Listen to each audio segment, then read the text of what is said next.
Hey Pokemon fans, Tamashii here. Usually when I do a top 10 list, I'm flooded with requests to do a similar or opposite list the next week. But for some reason, following my top 10 middle evolutions, my most requested video is now to do a top 10 starter Pokemon. Well, okay, if that's what you guys want, that's what I shall do.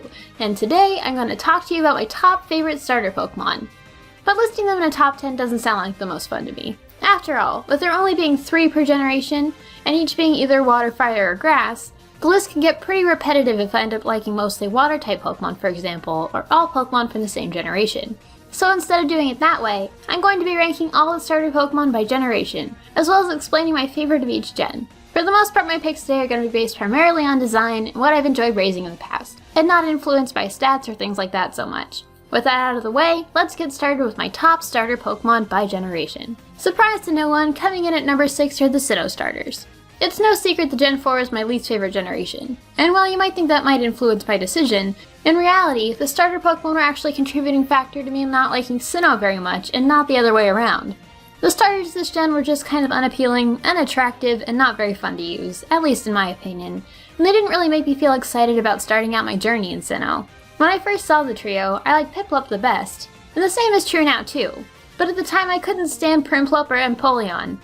I don't mind them as much now, but when Diamond and Pearl first came out, their designs really bothered me. They were just too big a departure from the cuteness of Piplup, and it was disappointing to me how masculine and tough all the final stages looked. There wasn't a single one that looked cuddly and huggable. Plus, bubble till level 18? Rowan, please.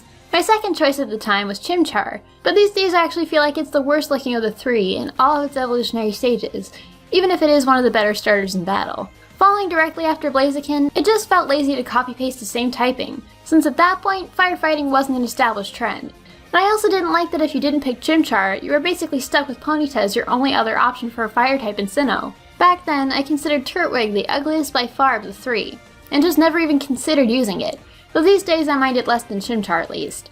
I find it harder to write off a Pokemon solely based on its looks these days in general, but as a trio, the 3 are still my least favorite overall. Sorry, Sinnoh fetuses. I know there are lots of people who are really attached to these Pokemon, and I understand that my opinion is vastly different from a lot of people's.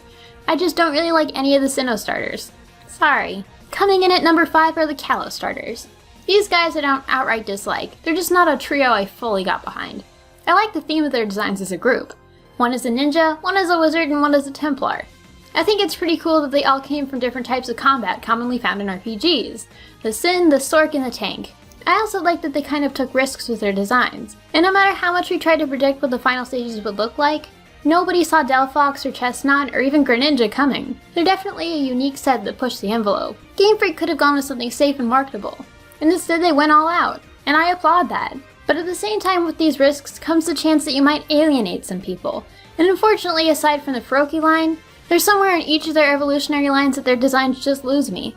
For Fennekin, it was at Delphox that I just went, nope, too high fantasy for me, I can't get on board with that. And for Chespin, it was as soon as I saw Quilladin.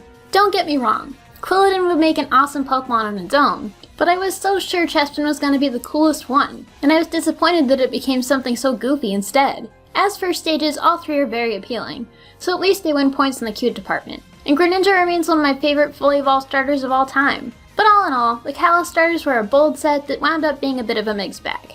In the number 4 slot, we have the Johto starters. To me, these starters are very classic. They have simple yet likable designs, and they're the purest set of starters ever, each being only the single type they represent. My favorite of the 3 has changed quite a bit over the years. When I first got Silver version as a kid, my favorite was Cyndaquil.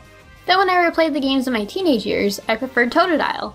These days as an adult, my favorite is Chikorita, and I think the fact that my favorite of the 3 bounces around so much is due to the similarity of them all. To me, this trio is the most homogeneous group of starters out there, and in some ways, yes, that might make them a little uninteresting. But there's a place in the Pokemon world for the uncomplicated, and in today's climate of edgy designs and megas and all those bells and whistles, it's almost refreshing that such pure starters exist.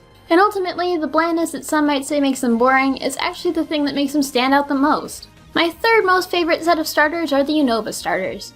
Much like the Kalos starters, these 3 are unified by a theme. This time being different parts of the world, with Oshawott representing Japan, Snivy representing Europe, and Tepig representing China.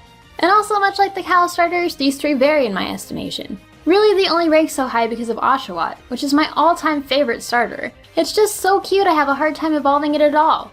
I don't mind Samurott, actually I mind Dewott more. But they just can't compete with the overwhelming adorable that is the water. Snivy and Tepig, I could take them or leave them. They're good looking Pokemon all the way through their evolutionary lines, I'll give you that. Snivy just oozes posh personality, and Tepig is pretty cute too. But they don't necessarily wow me, and Tepig was when the firefighting thing really started to get stale and dumb. Somehow Oshawott overwhelming charm managed to force these three way higher up the list than they should be though. So thanks Water for doing your generation proud. Our runners-up in second place are the Kanto starters. Having been around the longest, it's no surprise that I've just had more opportunities to make fond memories with these guys. It also doesn't hurt that the trio reappeared in Gen 6 with new Megas to give me even more reason to raise them. Of course my Charizard Sasha, both then and now, makes Charmander my favorite of the three. But lately Bulbasaur has been growing on me too. I did go to the trouble of hatching over 1,000 eggs for a shiny one for my 3 ways to get a shiny Pokemon video. So of course after all that effort, I'm quite attached to the little sapling. Both Charizard and Venusaur made it onto my Sun team, and both work really well together, with Mega Charizard Wise Drought, and Venusaur's hidden ability Chlorophyll. Of the 3, Squirtle I've actually used the least, but I don't dislike it either. It's pretty cute, and I've always loved Wartortle's design. Overall, these are oldies but goodies, and over the years they've managed to make a home for themselves in my heart. And finally, my number 1 set of starters is the Hoenn starters. These 3 have a lot of qualities that I like. Like the Johto starters, they work very well as a trio. Each is as well designed as the next, and they all have things I like about them. Enough so that I've used all 3 of them dozens of times each. Also, much like the Kanto starters, I've played through Hoenn so many times that I've had a lot of opportunities to make memories with each one. And unlike the Kanto bunch, I think I've gotten attached to all 3. I've raised probably dozens of Blazikens and Swampards over the years, and just recently in Omega Ruby, I played through with Seth the Sceptile, and he proved to be a great companion as well. Of the 3, I probably like the Mudkip line the best, because A, it's the cutest, and B, I'm just slightly more attached to my numerous Swampards than I am to the Blazikens or Sceptiles.